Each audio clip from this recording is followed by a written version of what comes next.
In this week's video, we're going to go over 3 different ways to light an interview, or in this case, a YouTube set. So let's get started.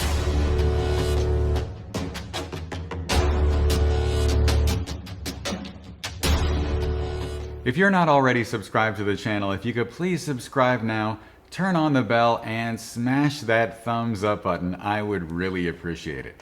In addition to that, if you enjoy learning from me in these videos, you might also enjoy learning from me on my online members-only platform, The Academy with John Gress. On The Academy, you'll find longer format exclusive tutorials. You'll get access to live Q&A and critique sessions. And in addition to that, you'll also get early access to my YouTube videos, discounts on my in-person workshops, and you can find out information about online mentoring. So for more information, just go to johngress.com/academy. So a few months ago, Nanlite asked me if I was interested in trying out their new FS300 lights, and those are Monolight style LED continuous lights. And I said yes, and I got them in, and I used them for my YouTube set, and I really like them. And I like them so much that I decided that I wanted to replace all of my aperture lights with Nanlites. And so I asked them if I could buy them from them, buy some more lights from them, and they actually said they would just ship me some. So I'm very grateful for that. And I went ahead and sold all of the aperture lights that I have. And I'm just going to go over today why it is that I chose to go with Nanlite and what I like about them more. And also I'm going to talk about, more importantly, the theme of today's video, which is showing you 3 different lighting setups that I use for my YouTube set, which you could use for interviews. And I think there's just some good nuggets of information in there that are good about lighting for video in general. So in case you didn't know, I actually do shoot video for clients, or at least I did before COVID, and I have a couple of shoots now lined up after COVID, so I'm very excited about that. But when I got the, one of the gripes I've had over time using the aperture lights was that they have the transformer, the ballast, and the head all in separate units, and there's a cable that runs between them all. And so there's 3 cables and 2 boxes and a light. And I just found it to be kind of a pain to set them up. Now, in full disclosure, Nanlite does have some other lights that follows this format. But for me, I really wanted their FS series lights because they were all self-contained, and that was really gonna be good for me. The other thing, just because it's so much quicker to put them together on set, and that's the real reason. The other thing is that they're very dimmable, and they have some special effects things that I didn't have in the Aperture 120D and 300D lights that I was using. So most of the time that I'm shooting video for clients, I'm lighting either models for a product demonstration, or I'm lighting people being interviewed. And those are pretty much the 2 things I'm doing most of the time, and then maybe shooting B-roll to go with that. So in this video today, I'm going to go over 3 different lighting setups that I've been doing with the Nanlites, and I think there'll be some good, it'll be good information for you if you're trying to light an interview or light for YouTube. And there's also just going to be some good information there in general about lighting for video. And at the end, I've actually got a special surprise planned that is a little personal. But let's go ahead and get started with the first setup. And that first setup is actually this setup. So right now I'm being lit, or my face is being lit, with a 90 centimeter parabolic softbox from Nanlite with a grid, and that's with a FS300 behind it. The other thing I should note is that the FS300 lights are great. They have a lot of power, and a lot of the time I'm not needing all of that power. I'm probably dimming the lights down to halfway or something, but if I'm using one of those lights to bounce off the ceiling, I've usually got it turned up. If I'm bouncing off the ceiling for fill or to light my set in general, like I've done in some of the tutorial videos I've made for the Academy, then I've got those lights at full power, but when I've got them in soft boxes and close, they're really turned down. And that's why I decided to go with 2 FS300s and 3 FS150s. And a lot of times I'm just using those smaller lights at maybe like half power. So right now there's an FS300 that's in a 90 centimeter parabolic softbox with a grid on it. And I got to look at the monitor here. As you can see, my hand is lit up right now, and hopefully if I drop it down, you'll see that it gets a lot darker.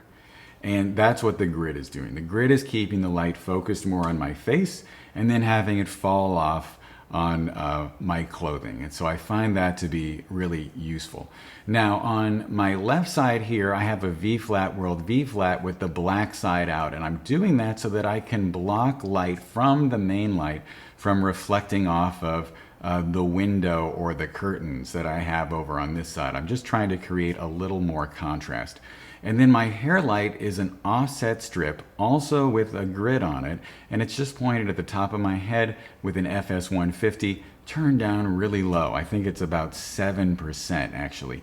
And that's just there just to give a hint of separation between me and the background. And actually, the light on my face right now is metering equal to my camera's exposure, and then the light on the top of my head is about a stop and a third down.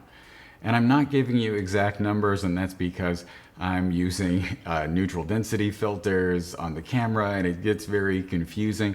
But just know that in general, that's usually the relationship that I'm using. I just want my hair light about 1 to 2 stops darker than the person's face. And this is true for photo and for video. And then for the background, I just want the background light or the background to be about 3 to 4 stops darker than my face or the subject's face. And that's so that the viewer will go to the person talking and not be distracted by elements back there, but I also don't want it to be completely devoid of detail.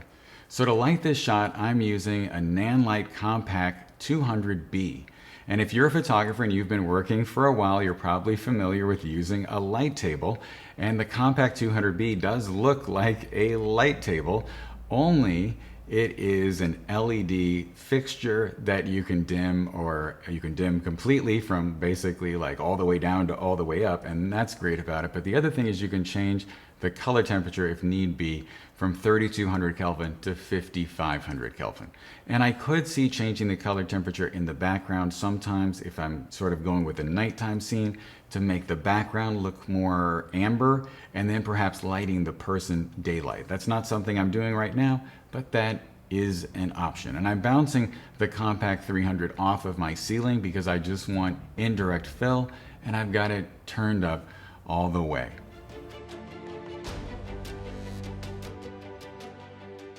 Now for the second setup, I'm using the Compac 200 as my main light. I think what's great about this fixture is that it can be set up a lot faster than an octabox, and I like having it in my studio to use all of the time, and I've been using it most of the time to light my face since I got it in, and I think it's just a great light overall because it has the right amount of softness and contrast, and it's also a lot easy. It's really easy to use. Now, this particular model is really big, and I haven't exactly found a case for it yet, and I'm not sure I'm going to be taking it out in the field with me because it is so big, but I do like using it. They do make smaller models that probably can fit into more commonly found cases like the ones by Pelican Storm, and that sort of thing. So that's something to consider too. And then once again, I'm using the offset strip softbox with the grid to light my hair. I'm also in that relationship where my face is equal to the camera exposure and my hair is down about a stop and a third from that. Again, just to create some separation. And then to light up the background, I used a 120 centimeter parabolic style softbox with an FS300 inside, pointed generally at the backdrop that's over here on my right. And it was turned down so that I ended up having that backdrop about 3.5 stops darker than my face.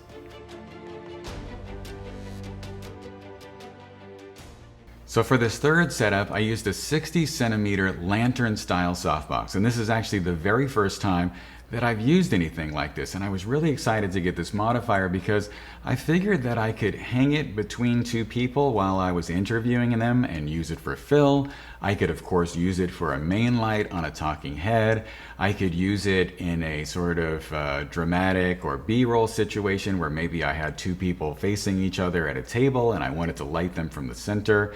I think there could be a lot of uses for it, so I was excited to use it.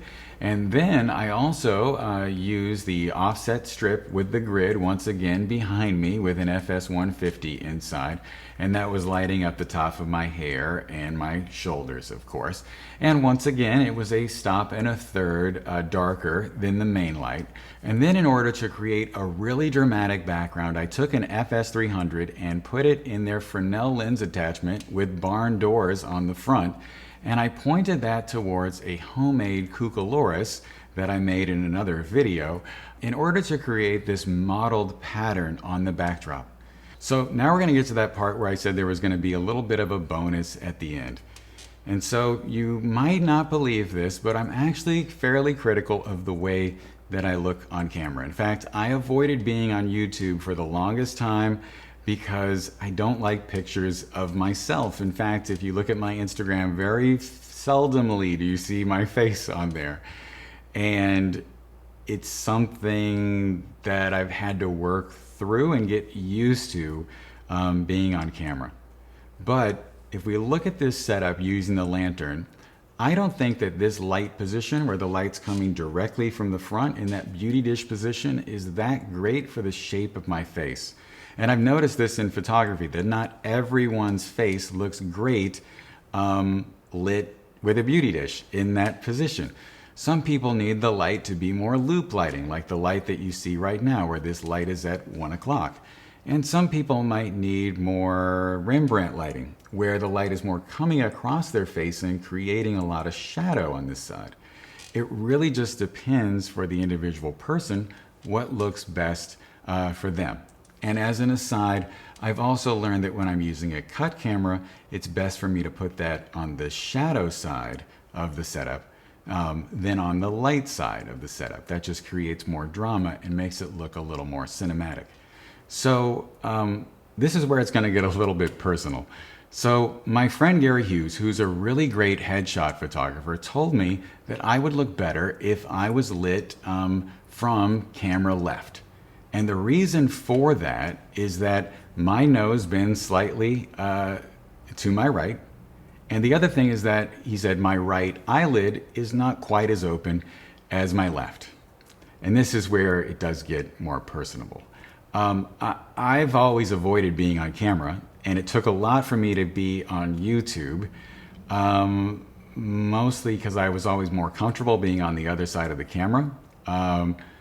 And I was like a fat kid who got bullied a lot when I was younger, and so I've never been comfortable having a camera pointed at me. But in addition to that, when I was 21 years old, I had a very fun New Year's Eve party. And I say that in quotes because I consumed way too much Jack Daniels. And all I know is that I woke up about 4 hours after the last thing I can remember with a lot of bruises and some scrapes on this side of my face, and my head hurt really bad. And so I had to, I went to the doctor, and it turned out that I fractured my skull in several places and needed to have 2 reconstructive surgeries to fix it. And part of that process was cutting open the corner of my eyelid here and then entering in to put some plates in. I don't set off the metal detector. But ever since then, as far as I know, my right eyelid doesn't open as much as my left. And so I've something that I've always been bothered by. I also have some discoloration around on my right side here.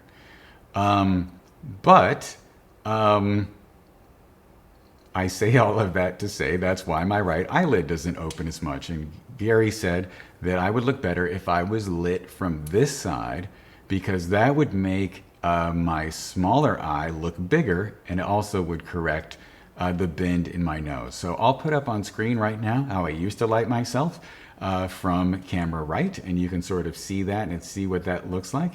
Hi everyone, I'm back on set here because I decided that it was unfair to compare a clip from a few months ago with a clip from today. So here I am back on the same set in the same shirt with roughly the same hair on the same day. So I'll leave this video probably up on screen so you can compare it to the video lit from the other side. You can judge now with the side by side if you think that I look better lit from camera left or from camera right.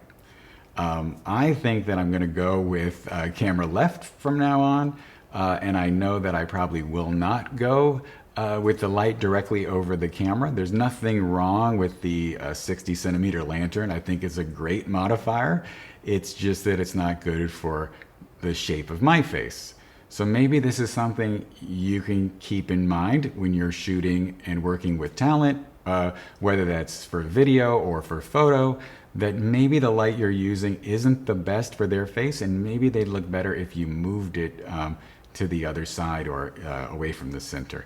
Anyway, guys, I hope that made sense and that helped. Thank you so much for listening to my story. Stay safe, have a great day, and I'll talk to you soon.